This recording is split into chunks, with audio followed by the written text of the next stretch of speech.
ನಮಸ್ಕಾರ. ಇವತ್ತಿನ video Asian paint ಷೇರುಗಳಲ್ಲಿ 8% ಭಾರಿ ಕುಸಿತ.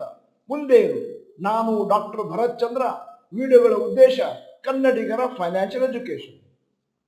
ನಮ್ಮ ಡಾಕ್ಟರ್ ಭರತ್ ಚಂದ್ರ ಗ್ರಾಜ್ಯುಯೇಟ್ಸ್ ಮತ್ತು ನಮ್ಮ ಚಾನಲ್ ಮೆಂಬರ್ಸ್ ಹತ್ರ ಏಷ್ಯನ್ ಪೇಂಟು ಪೋರ್ಟ್ಫೋಲಿಯೋದಲ್ಲಿ ಇದ್ದೇ ಇರುತ್ತೆ.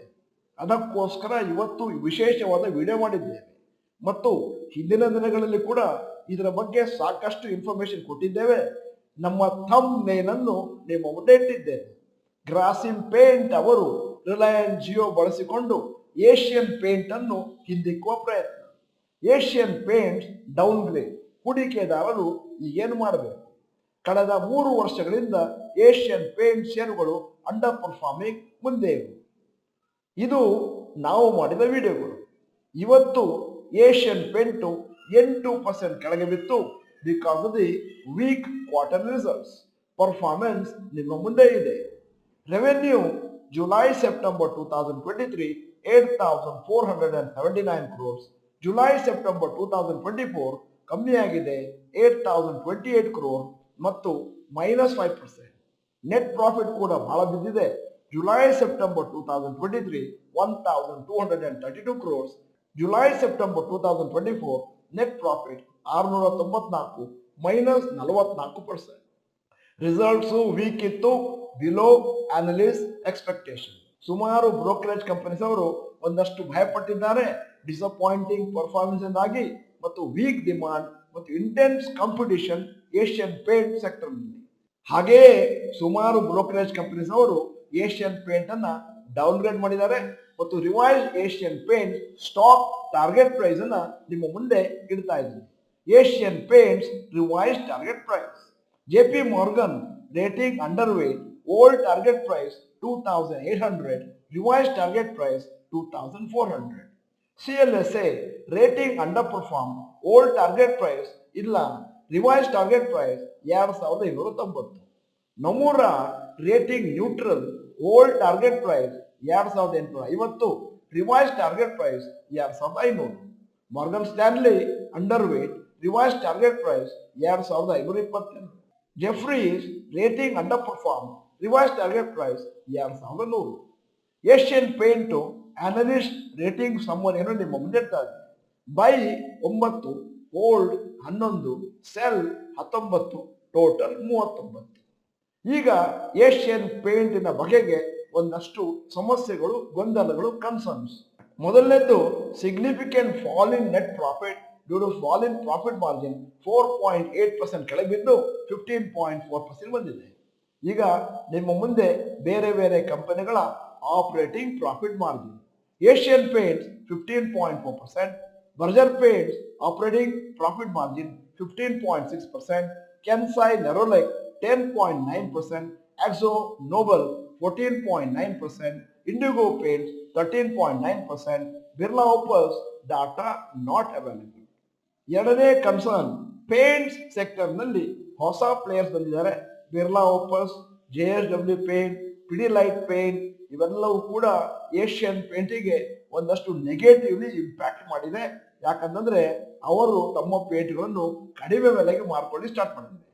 ಮೂರನೆಯ ಕನ್ಸರ್ನ್, ಬಿರ್ಲಾ ಓಪಸ್ ಹೊಸ ಕಂಪನಿ, ಅವರು ಪೇಂಟ್ಗಳನ್ನು ಲೋವರ್ ಪ್ರಾಫಿಟ್ ಮಾರ್ಜಿನ್ ಅಲ್ಲಿ ಮಾರ್ತಾ ಇದ್ದಾರೆ ಮತ್ತು ಫೇವರಬಲ್ ಕ್ರೆಡಿಟ್ ಟರ್ಮ್ಸ್ ಕೊಡ್ತಾ ಇದ್ದಾರೆ ಡೀಲರ್ಸ್.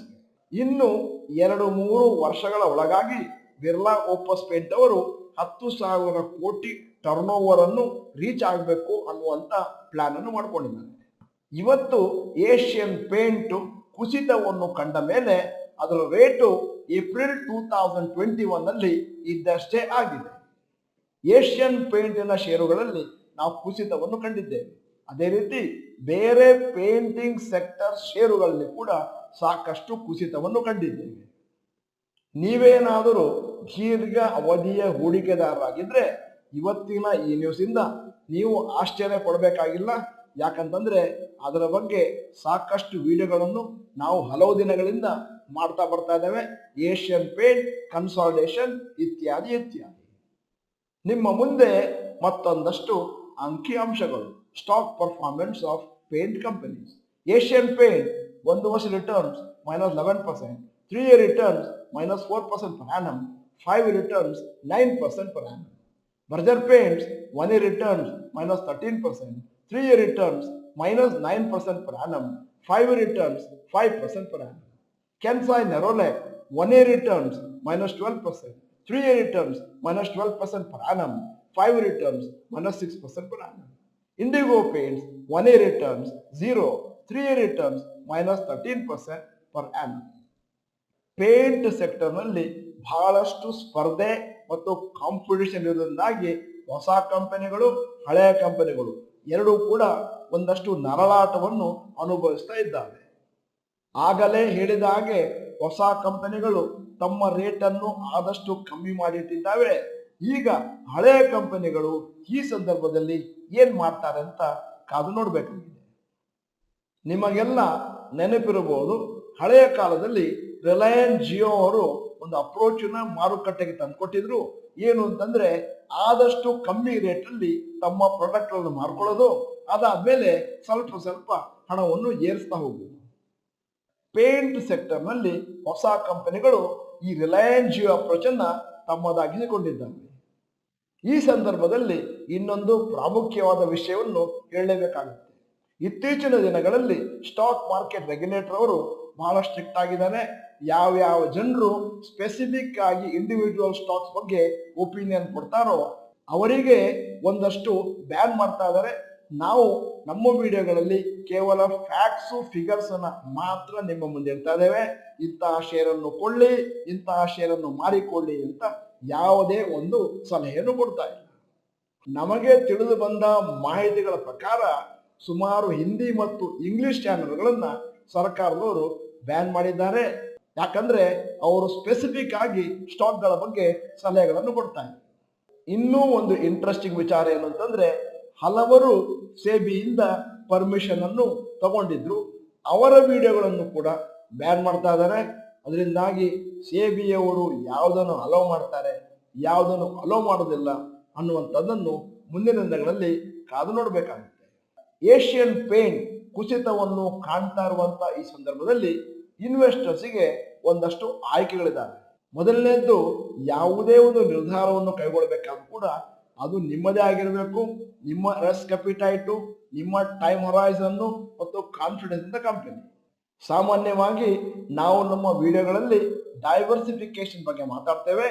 ಅಕಸ್ಮಾತ್ ನಿಮ್ಮ ಪೋರ್ಟ್ಫೋಲಿಯೋದಲ್ಲಿ ಏಷ್ಯನ್ ಪೇಂಟ್ 10%ಗಿಂತ ಜಾಸ್ತಿ ಇದ್ರೆ ಆವಾಗ ನೀವು ಸ್ವಲ್ಪ ಯೋಚನೆ ಮಾಡುವಂತ ಸಂದರ್ಭ ಮತ್ತು ಅಷ್ಟು ದೊಡ್ಡ ಸ್ಟೇಕ್ ಅನ್ನು ಯಾಕೆ ಇಟ್ಟುಕೊಂಡಿದ್ದೀರಿ ಅನ್ನುವಂತ ಪ್ರಶ್ನೆ ಬರುತ್ತೆ. ಏಷ್ಯನ್ ಪೇಂಟು ನಿಮ್ಮ ಪೋರ್ಟ್ಫೋಲಿಯೋದ 5ರಿಂದ 10% ಇದ್ರೆ ಅದು ಸರಿ ಇದೆ ಮತ್ತು ನೀವು ಕರೆಕ್ಟ್ ಆಗಿ ಡೈವರ್ಸಿಫೈ ಮಾಡಿದಿರಿ. ಆಗ ನಿಮ್ಮ ಮುಂದೆ ಎರಡು ಆಯ್ಕೆಗಳು: A, cell entire stake, reinvest in another sector, or reallocate to existing stocks in a portfolio. ಆಯ್ಕೆ ಬಿ, hold the stock, not invest further until you are confident of improvement in the business performance. ನಿಮ್ಮ ಪೋರ್ಟ್ಫೋಲಿಯೋದಲ್ಲಿ ಇರುವ ಕೆಲವು ಸ್ಟಾಕ್ಗಳು ನಷ್ಟವನ್ನು ಅನುಭವಿಸುತ್ತಿರುವಂತ ಈ ಸಂದರ್ಭದಲ್ಲಿ ಕರೆಕ್ಟ್ ಆಗಿರುವಂತ ಡಿಸಿಷನ್ ಇಲ್ಲ. ಯಾವುದು ರೈಟು ಯಾವುದು ತಪ್ಪು ಅಂತ ಹೇಳುವಾಗಿಲ್ಲ. ಪ್ರತಿಯೊಂದು ಕ್ಷೇತ್ರವೂ ಕೂಡ ಅವಾಗ ಕಾಂಪಿಟಿಷನ್ ಅನ್ನು ಫೇಸ್ ಮಾಡುತ್ತೆ, ಬದಲಾವಣೆಯನ್ನು ಕಾಣ್ತಾ ಇರುತ್ತೆ. ಡೈರೆಕ್ಟ್ ಆಗಿ ನೀವು ಶೇರಿನಲ್ಲಿ ಹಣವನ್ನು ಇನ್ವೆಸ್ಟ್ ಮಾಡ್ತೇನೆ ಅಂತಂದ್ರೆ ಒಂದಷ್ಟು ರಿಸ್ಕ್ ತೆಗೆದುಕೊಳ್ಳುವಂತ ಕೆಪಾಸಿಟಿ ನಿಮ್ಮಲ್ಲಿರಬೇಕು, ಮತ್ತೆ ಒಂದಷ್ಟು ಜವಾಬ್ದಾರಿಯನ್ನು ಕೂಡ ಹೊರಬೇಕಾಗುತ್ತೆ. ಸಮ್ಟೈಮ್ಸ್ ಮಾರುಕಟ್ಟೆಯಲ್ಲಿ ಲಗಾರ್ಡ್ಸ್ ನೋಡ್ತೇವೆ, ನೀವು ನೋಡ್ಕೋಬೇಕು. ಈ ತರ ನಾನು ಷೇರು ಮಾರುಕಟ್ಟೆಯಲ್ಲಿ ಡೈರೆಕ್ಟ್ ಆಗಿ ಶೇರನ್ನು ಹಾಕ್ಲಿಕ್ಕೆ ನನ್ನಲ್ಲಿ ಕೆಪಾಸಿಟಿ ಇದೆಯಾ? ಇಲ್ಲ, ನಾನು ಮ್ಯೂಚುವಲ್ ಫಂಡಿನ ಮೊರೆ ಹೋಗ್ತೇನೆ. ವಿಡಿಯೋದ ಕೊನೆಯಲ್ಲಿ ಇವತ್ತಿನ ವಿಡಿಯೋಗೆ ಸಂಬಂಧಪಟ್ಟ ಹಾಗೆ ಒಂದು ಪ್ರಶ್ನೆ ಕೇಳ್ತಾ ಇದ್ದೇನೆ. ನಿಮ್ಮ ದೀರ್ಘಾವಧಿಯ ಪೋರ್ಟ್ಫೋಲಿಯೋದಲ್ಲಿ ಏಷ್ಯನ್ ಪೇಂಟ್ ಎಷ್ಟು ಪರ್ಸೆಂಟ್ ಇದೆ? ಮತ್ತೆ ಇಲ್ಲ ಅಂತಂದ್ರೆ ನೋ ಅಂತ ಟೈಪ್ ಮಾಡಿ, ಇದ್ರೆ ಪರ್ಸೆಂಟೇಜ್ ಅಂತ ಟೈಪ್ ಮಾಡಿ. ನೀವು ಡಾಕ್ಟರ್ ಭರತ್ ಚಂದ್ರ ಇನ್ಸ್ಟಿಟ್ಯೂಟ್ ಕನ್ನಡ ಚಾನಲ್ ಮೆಂಬರ್ ಅಲ್ಲ ಅಂತಂದ್ರೆ ಇದೀಗ ಸಮಯ ಸಬ್ಸ್ಕ್ರಿಪ್ಷನ್ ಬಟನ್, ಬೆಲ್ ಐಕಾನ್ ಒತ್ತಿ. ವಿಡಿಯೋ ಚೆನ್ನಾಗಿದ್ರೆ ಲೈಕ್ ಬಟನ್ ಒತ್ತೋದನ್ನು ಮರಿಬೇಡಿ. ವಿಡಿಯೋನ ನಿಮ್ಮ ಎಲ್ಲಾ ಸ್ನೇಹಿತರಿಗೂ ಫಾರ್ವರ್ಡ್ ಮಾಡಿ. ವಿಡಿಯೋನ ಸಂಪೂರ್ಣವಾಗಿ ನೋಡಿದ್ದಕ್ಕೆ ಧನ್ಯವಾದಗಳು. ನಮಸ್ಕಾರ.